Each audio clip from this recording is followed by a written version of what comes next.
Nós falamos da importância da ressonância no diagnóstico, mas aí outro assunto polêmico que eu acho que as pessoas já entenderam, né? Vamos falar um pouco sobre o PSA e a relação com o toque retal, né?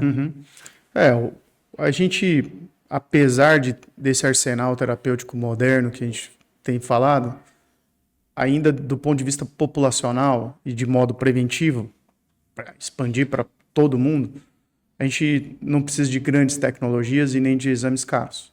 A gente precisa de um exame coleta de sangue periférico, que é o PSA, que aí a gente tem seus marcadores, seus equivalentes relacionados a se é PSA total, se é PSA livre, como a gente vai trabalhar com esses percentuais, exato. E o exame digital, que na verdade a gente está procurando identificação de nódulo. Sim. Tá? Por um acaso, hoje eu ouvi uma chamada de um podcast que era um profissional não médico falando que o toque retal estão te enganando, que tem um suco aqui que vai resolver o seu problema, que o toque retal não faz nada do ponto de vista terapêutico. E realmente o toque retal não faz nada do ponto de vista terapêutico. O toque retal ele é diagnóstico. Diagnóstico, não tem dúvida. Agora o suco que ele estava querendo vender, isso não é terapêutico, isso não é diagnóstico, isso não é nada de bom. Ele só está enganando alguém ou postergando um diagnóstico ou um tratamento. Então, o exame digital, ao contrário do que todo mundo pensa, é um exame desconfortável? É um exame desconfortável. Mas é um exame que é rápido, é um exame de baixo impacto para a qualidade de vida do paciente. Ele não é um exame que ele vai ter limitado a ficar deitado em casa. Cara, a pessoa levanta, o homem vai lá, examina e vai embora para casa. Tá? Então, é importante conscientizar que a associação de PSA com o exame digital ainda é o melhor método para diagnóstico populacional, para preventivo populacional. E não é uma coisa cara. Para mama, como é que se faz? Você tem que fazer exame físico. Eu vou além. Eu acho que a gente tem que voltar para os primórdios da clínica soberana, não tenho dúvida disso. Obviamente você tem os avanços, então você tem que você não pode tapar o olho, a visão em relação à tecnologia. Exatamente, todas as armas que você tem para um bom diagnóstico. Mas veja, eu acho que o que a gente viveu, penso eu, na nossa geração, talvez os que estão vindo agora, digo por mim, não por você, porque eu acho que ainda não caiu no desuso no consultório de vocês, mas o que a gente viveu, talvez as pessoas vão se perder. Vou citar aqui 2 exemplos simples e você vai se identificar. Um deles é a experiência digital mesmo. Você faz o toque, você percebe na hora. Sim. Na hora que você termina o toque, mas serve para quê? Sem diagnóstico. Você palpou o nódulo ou você palpou a consistência. Sim. A gente fez tanto isso na vida que você sabe na hora o que está acontecendo. Então, assim, dá para você até falar para a pessoa, tem alguma coisa aí, etc. Ou pode ficar tranquilo que está tudo bem. Exatamente. Você sabe o que mudou muito nos últimos tempos? É o seguinte, ressonância, né? Estadiamento de câncer de colo do útero, por exemplo. Ressonância. Eu estava falando com uma paciente que eu estadiei essa semana e ainda falei para ela a respeito disso. Quando eu atendia a SUS e fiz isso por muitos anos, né? A gente, no câncer de colo do útero, tinha que fazer o toque retal. Para quê? Para saber se tinha invasão de parâmetro. E eu terminava o toque retal, que óbvio que é incômodo na mulher, mas eu podia falar para ela, com certeza ele é restrito ao colo do útero, não tem invasão de parâmetro, isso aqui é cirúrgico, tá? Sim. Então, quanto a gente fez isso, indicou na cirurgia, isso é uma coisa exame físico. Isso é uma coisa que está se perdendo pela ressonância.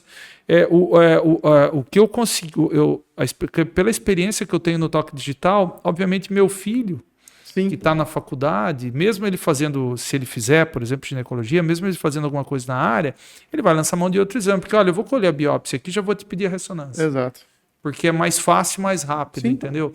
Sim. Então, sim, a gente tem que ver esse tipo de evolução até com parcimônia. E como você disse, você frisou muito bem, a saúde pública é mais barato. Muito. Porque aí, se eu estou falando no consultório, ou uma pessoa que tem posse, vai lá e faça. Obviamente, semana que vem ela está lá. Sim. Mas e aquela pessoa que você vai pedir vai demorar, por exemplo, 2 meses? Você já fez, você fala, ó, isso aqui é desse jeito, a gente já vai definir tratamento. A gente gostaria de ofertar todas as opções para todo mundo, para todos os pacientes. Sim. Mas a gente tem uma limitação no serviço público. E a gente tem que entender o que é o risco-benefício em relação ao que a gente vai propor. Sim. Imagina o tanto de ressonâncias negativas que a gente ia propor em relação ao custo, em relação à logística. Então, quando precisa tô numa dúvida diagnóstica, vamos fazer ressonância. Estou no estadiamento, vamos fazer ressonância. Agora, para screening, para preventivo, não. É a mesma ideia. E eu acho que, independente assim da evolução, acho que a gente tem que bater muito em cima disso. Você que é formador de médicos, acho que isso é coisa que a gente tem que falar para os novos médicos. Né? Não tem jeito. Evoluindo um pouco para o tratamento, o diagnóstico, então, nós falamos um pouco da biópsia. Sim. Então, queria só que você falasse um pouquinho mais da biópsia, porque às vezes as pessoas que não assistiram os outros, ele está pegando esse aqui, né? A biópsia, ela tem possibilidade de fazer de duas formas, a forma transretal e a forma transperineal. A diferença está na experiência do profissional que vai executar.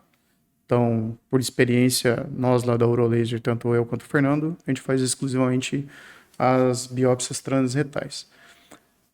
Tinha uma questão de aumenta a chance de infecção, de prostatite, mas quando a gente faz com uma técnica correta, sem necessidade de preparo, com antibiótico profilaxia, com um protocolo bem instituído, a gente quase não tem prostatite aguda, tá?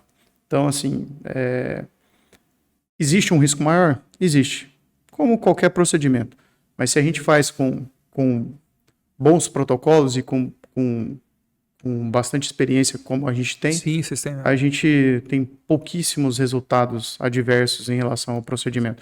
É um exame seguro, a gente faz exclusivamente com sedação, nenhum paciente acordado, onde a gente vê em outros serviços aqui no estado, o paciente vai lá, faz anestesia local, faz os disparos e ele fica lá incômodo. O incômodo não está nem tanto no disparo, mas na manipulação do probe, tá? Então a gente faz todo mundo sedado, tem que ter uma estrutura, como a clínica tem, para suportar, às vezes, um paciente que tem um rebaixamento de nível de consciência importante, de satura, oxigênio. Então, assim, tem que ter uma estrutura mínima para fazer. E, de fato, vocês têm... Nós fizemos a cistoscopia do meu pai lá. Exato, exato. Então, assim, a gente tem toda essa estrutura lá dentro da clínica, então a gente pode oferecer o melhor serviço para o paciente. Sim. E a gente está falando de experiência, né? Eu tenho 10 anos que eu estou aqui. Você deve ter 10, mas o Fernando 15. 10, eu tenho 10. Fernando, eu vou fazer 15 o ano que vem. 11 o ano que vem. Fernando, acho que a gente estava conversando, eu acho que ele deve ter faz 21 que eu estou aqui, ele vai 15, 16, 17 anos. E eu tenho 10. Ou às vezes um pouco mais, e você 10. Eu me lembrava certinho de quando vocês, eu cheguei da chegada em de vocês. 2014. É isso mesmo, é isso aí. Então, ano que vem faz 11 anos.